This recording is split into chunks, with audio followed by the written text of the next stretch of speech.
Então, aqui eu tenho um fluxograma de como eu posso ser direcionada dentro dessa atenção básica. Então, o paciente, ele chega na unidade básica de saúde. Aí, o primeiro questionamento: esse usuário tem alguma atividade agendada? Se sim, eu vou encaminhar ele para a atividade que estava agendada. Se não, ele precisa de um atendimento específico da rotina da enfermagem? Se ele precisa, eu encaminho ele para o serviço ao qual ele vai realizar esse atendimento, que pode ser coleta de exame, ele pode ter ido na farmácia pegar medicação, ele pode ter ido realizar uma vacina, pode ter ido realizar um curativo, sala de procedimento, pode ter ido realizar uma nebulização, uma inalação. E aí tu pergunta, Zelane, mas lá na UBS eu nunca vi ninguém fazendo inalação. Infelizmente, apesar das políticas elas serem bem pautadas, elas serem bem descritas, não é comum, é muito difícil um paciente realizar inalação e nebulização na atenção básica. Eles mandam ir para onde? Para a UPA.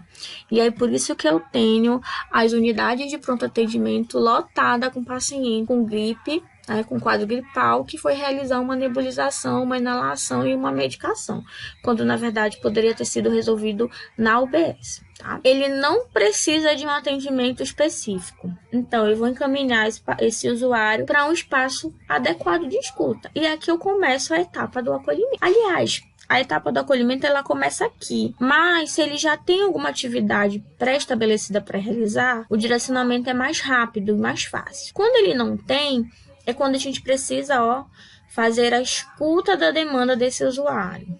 Eu vou escutar, eu preciso saber o que ele foi fazer ali. Eu preciso avaliar o risco biológico dele e a vulnerabilidade. Em relação a essa vulnerabilidade, às vezes chegam crianças que foram vítimas de violência sexual, de violência doméstica, não só crianças, mas mulheres, homossexuais, em que eles chegam ali buscando uma ajuda que eles não sabem de que forma eles podem conseguir. E aí a gente precisa ter essa visão mais ampla, mais holística desse indivíduo para poder identificar essa vulnerabilidade ou risco que ele está passando. A partir do momento que eu identifico, eu preciso fazer uma discussão com a minha equipe, se necessário. E a partir de então, eu vou definir o cuidado com base nas necessidades desse usuário, de acordo com o tempo estimado adequado. Aí eu identifico.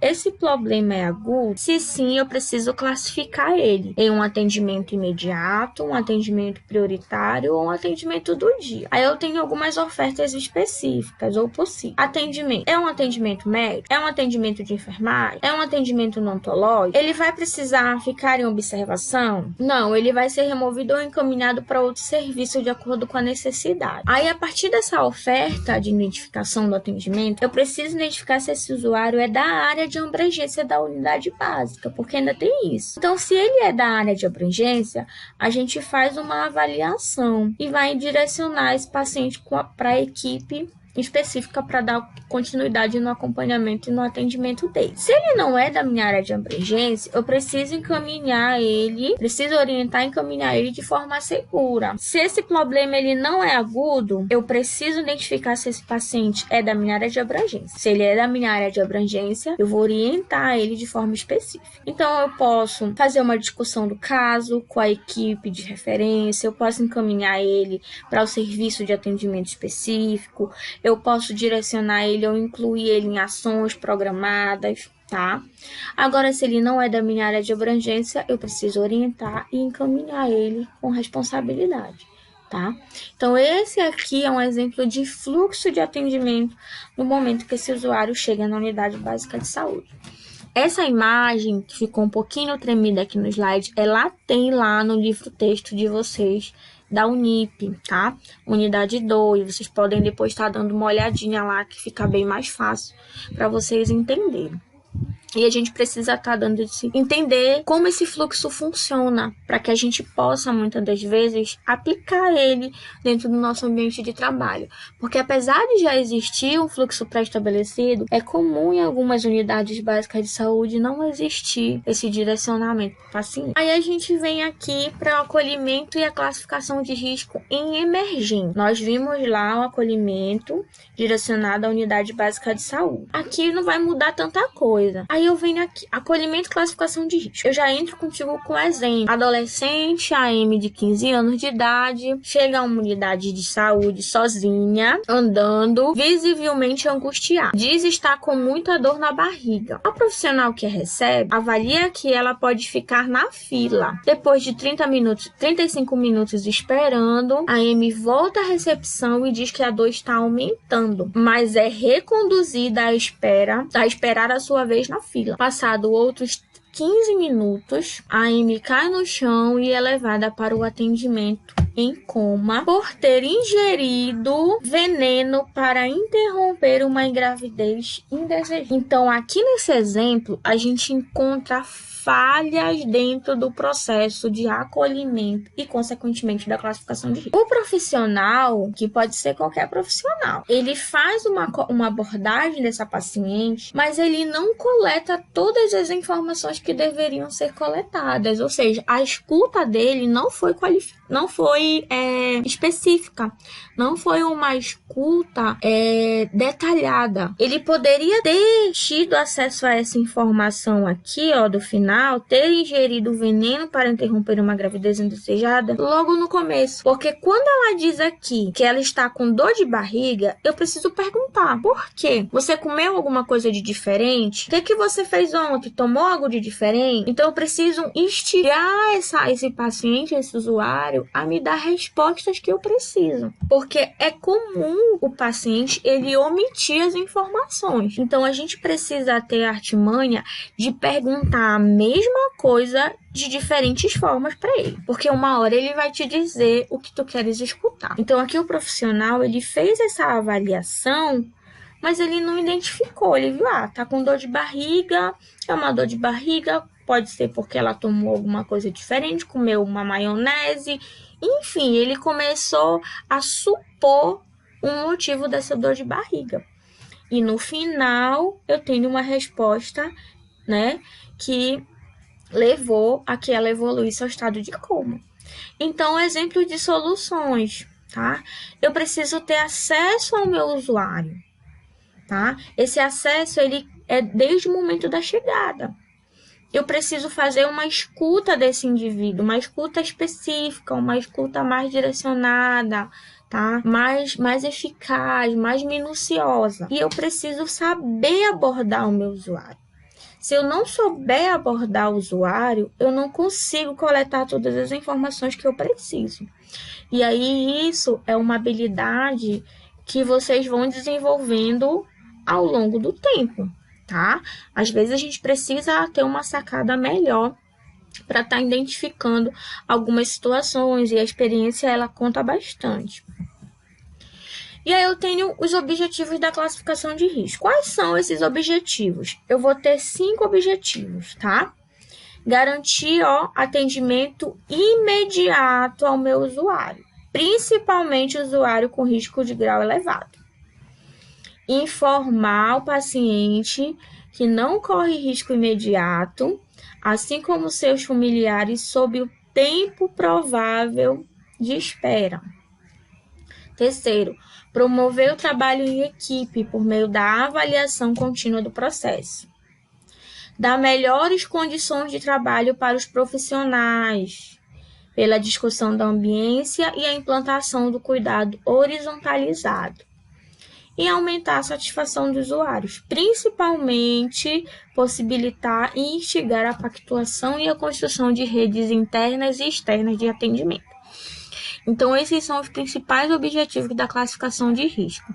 Garantir o atendimento imediato, principalmente aos pacientes que precisam de um atendimento imediato por conta do risco elevado, tá? Informar o tempo provável de espera, que muitas vezes não acontece. Então, quando a gente chega numa unidade de pronto atendimento, que a gente passa pela etapa de classificação de risco, o enfermeiro ou o profissional que está lá, ele faz as perguntas, ele põe na gente uma pulseirinha, mas ele não diz assim, olha, a senhora, diante do quadro que a senhora está me relatando, de sinais e sintomas, a senhora vai precisar esperar por tantos minutos, porque a senhora não se enquadra como um atendimento de risco elevado, de risco médio, de pequeno risco.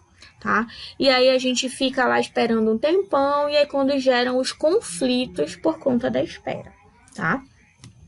Promover o trabalho em equipe, para que a gente possa fazer uma avaliação contínua, dar melhores condições de trabalho para os profissionais, isso é muito importante. Apesar de nós ainda encontrarmos locais insalubres, tá? Em que o fluxo de pessoas é muito grande, para o quantitativo de dimensionamento de profissionais ser pequeno, e proporcionar a satisfação do usuário. Isso aqui é o grande desafio, que mesmo que a gente tente proporcionar melhoras no serviço, os usuários eles sempre estão insatisfeitos por algum motivo, tá? E aí, para tentar reorganizar isso, foi proposta a separação dos pacientes por gravidade e foram divididos em eixos, tá? Então, eu tenho 2 eixos, o eixo vermelho e o eixo azul, tá? O eixo vermelho é aquele que está relacionado à clínica do paciente grave, aquele paciente com risco de morte, tá? E esse eixo, ele vai ser agrupado em áreas que foram delimitadas por cores. Então, eu tenho a área vermelha, que ela é onde eu vou ter o grupo de pacientes que estão em estado de emergência, precisam de atendimento imediato. Eu tenho a área amarela, que é onde eu tenho os pacientes em estado de urgência, são aqueles pacientes críticos ou semicríticos, porém eles estão estáveis, tá? E eu tenho a área verde, quando o paciente já está melhor, já está tendo uma progressão no estado de saúde dele, ele está em estado de observação. Aí aqui a gente precisa ter uma atençãozinha. Ocorre um sério problema aqui, ó, nessas 2 áreas, área vermelha e área amarela. Por quê? A área vermelha, ó, o paciente estágio de emergência. Só que ele vai ficar nesse estado de emergência por muito tempo ou para o resto da vida? Não necessariamente. O que acontece? Ele chega em estado de emergência, a gente consegue estabilizar ele, ó, e ele deveria ser transferido para a área amarela, para liberar a vaga aqui, ó, na área vermelha para os próximos pacientes que vierem. Mas é o que não acontece. A gente chega nos prontos-socorros e aí eu tenho área vermelha lotada, área amarela super lotada, área verde mais lotada ainda, por conta do quantitativo de pessoas que precisam desse atendimento e pela quantidade de locais que podem prestar esse atendimento, tá? E muitas das vezes a área amarela nem está tão cheia de pacientes, mas a equipe ou a gestão do serviço não faz essa separação e começa a direcionar os pacientes da área vermelha para a área amarela, tá? O outro eixo é o eixo azul. Esse eixo, ele é voltado para os pacientes aparentemente não graves, tá? Então, esse espaço, ele deve favorecer o acolhimento do cidadão, é realizado também uma classificação de risco, e aqui ele vai ser constituído por planos, tá? Então, é dividido em plano 1, plano 2 e plano 3. O plano 1 é a etapa de acolhimento e classificação de risco desse paciente, enquanto eu classifico esse paciente em grave, não grave. O plano 2, eu direciono esse paciente para o atendimento médico. Então, o paciente chega, ele vai ser acolhido, vai ser classificado em relação ao tempo de espera dele, e depois ele parte para o plano 2, que é quando ele vai receber o atendimento médico. O plano 3, ele consiste na realização de procedimentos médicos ou procedimentos de enfermagem. Então, esse paciente ele é acolhido, ele passa pelo atendimento médico e, em seguida, ele pode passar por um procedimento médico ou por um procedimento de enfermagem, tá? Então, esses são os planos que compõem o eixo azul. Depois a gente vai ver a classificação de risco e vocês vão encontrar algumas semelhanças entre o eixo vermelho e o eixo azul lá na classificação de risco. Então, aqui eu tenho